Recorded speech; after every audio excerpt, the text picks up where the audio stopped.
Let's get to a story that is global in every sense. And this is the new tariffs that Trump came out with last week. And what seems to be the global reaction? We have news that Benjamin Netanyahu is heading off to Washington. The Vietnamese have apparently sought a meeting with the White House, and they're saying, we'll drop all tariffs if you drop all your tariffs. Is this a cunning plan or just more MAGA madness? Joining us to discuss the impacts of what's happened in the last few days, our good friend, Professor Robert Patman. Robert, how are you? Good morning, Sean. Fine, thank you. All right. It's quite a wonderful time to be alive, firstly, I just want to say, because you don't know for the first time what's going to happen next with Trump.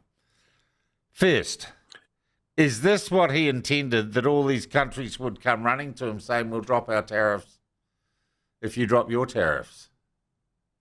It may be partly what he intended. I don't think he wanted to see the US stock market go down by 14% and lose nearly 6 trillion. And unfortunately, many people at the moment are bracing themselves for Monday in the US when the stock market's open. I'm just going to stop you there, Robert. Couldn't that be part of his plan? That it is the elites and the chattering classes who hold the stocks. He's going to take the money off them and make things cheaper for everyday middle Americans? But let's be quite clear. Ordinary Americans, many of them have retirement savings in stocks, or their investment companies do. So there's a lot of people who are extremely worried. We're talking about people who's paid into Social Security all their life through taxes, etc. Extremely worried whether that money's going to be there. And look, this is the biggest shock to the stock market. It's about number 4 in the last 100 years. And we had comparable shocks with the pandemic, and also with the 1987 stock market crash, the 1929 stock market crash. This is up there, and it's only 2 days into it. So I think an absolute necessity for the administration is for them, clearly they're keeping composed, but they're not speaking with one message on this. Howard Lutnick, the Commerce Secretary, when he was asked on Breakfast Time TV in the US in the last 12 hours, he said those tariffs are there to stay. It's a message that Peter Navarro, the trade minister, who is seen as the architect of this policy, has also reaffirmed. On the other hand, Elon Musk, one of the tech giants, he's connected to, obviously, he's part of the sort of the tech bros that are supporting Trump, is extremely concerned and floated the idea of a complete free trade zone between the EU and United States. So there is some different messages coming out. On the one, we're hearing from Mr. Trump himself that he's happy to take calls and discuss and drive deals. And you mentioned Vietnam. On the other, some of his officials say no. These tariffs. I just got an interesting text, Robert. To recast the international order. I just got a text through. It says, Sean, it's not Trump, it's Howard Lutnick. They're his tariffs. Lutnick hired Musk for Doge. Lutnick is behind him cutting entitlements for retirees. Secretary of Commerce and dual citizen Howard Lutnick, not Trump, not Musk. Lutnick. Is this guy emerging as a bit of a power player? I would politely disagree. Mr. Trump, for the last four decades, since 1980s, has been advocating tariffs. There was a lot of consistency in Mr. Trump on this. In those days, in the 80s, he argued it was Japan ripping off America in particular.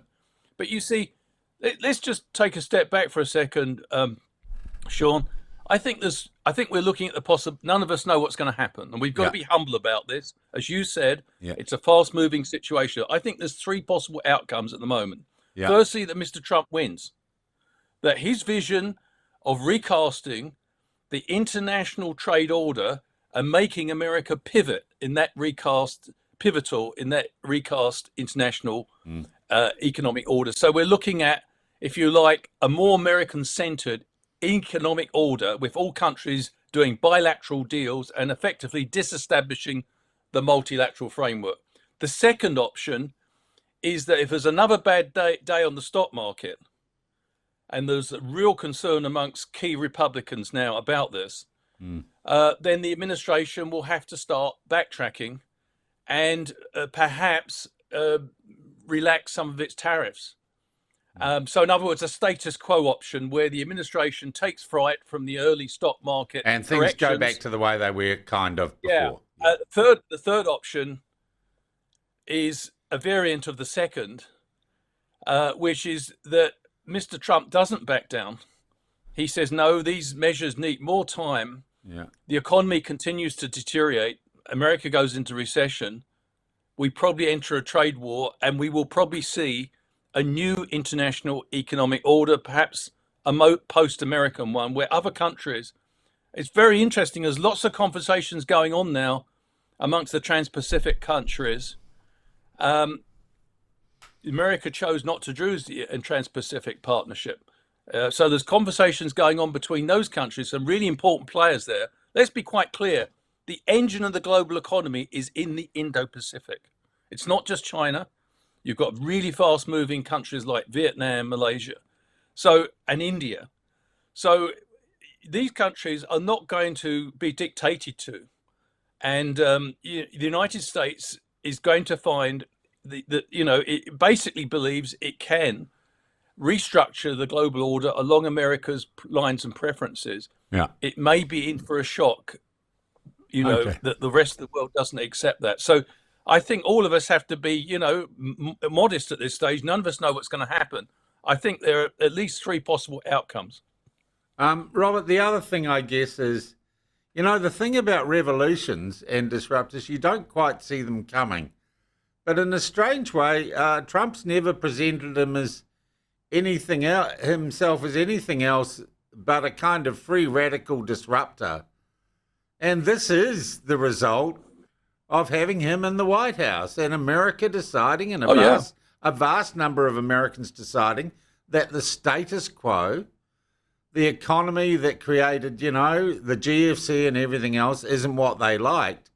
It could be we are in for, and I think you're right to say we don't know where this ends because there are so many variables, but the world is changing. We're in the middle of some sort of revolutionary moment. Well, yes, but the question is, America has been struggling since the post 9/11 period. Is this another landmark in America's decline, or does it mark the revival of the United States? Well, Trump tells me he's going to make America great again, doesn't he? He also says he's always right. We're going to find out whether that's true very shortly. Yeah, it is. What can New Zealand do here, Robert? Do we just keep our heads down and make a relatively small target, which we are? Oh, anyway? no, we can't keep our heads down because Mr. Trump is dismantling the international order on which we depend. So we need to act in robust self-defense. That probably means having conversations with our partners in the Trans-Pacific Partnership. There's even ideas being floated about whether the EU should be included in the Trans-Pacific Partnership. But and there's another idea being floated. Should China wants to be in the Trans-Pacific Partnership. China has given something that New Zealand's always wanted from the US, but never got. Free trade deal. Yeah. And to answer your question, I think obviously we want good relations with the Trump administration in the United States. So we need to be cooperative where our interests converge. But I don't think New Zealanders will want or expect the coalition government to roll over where this administration is doing serious damage to our national interests.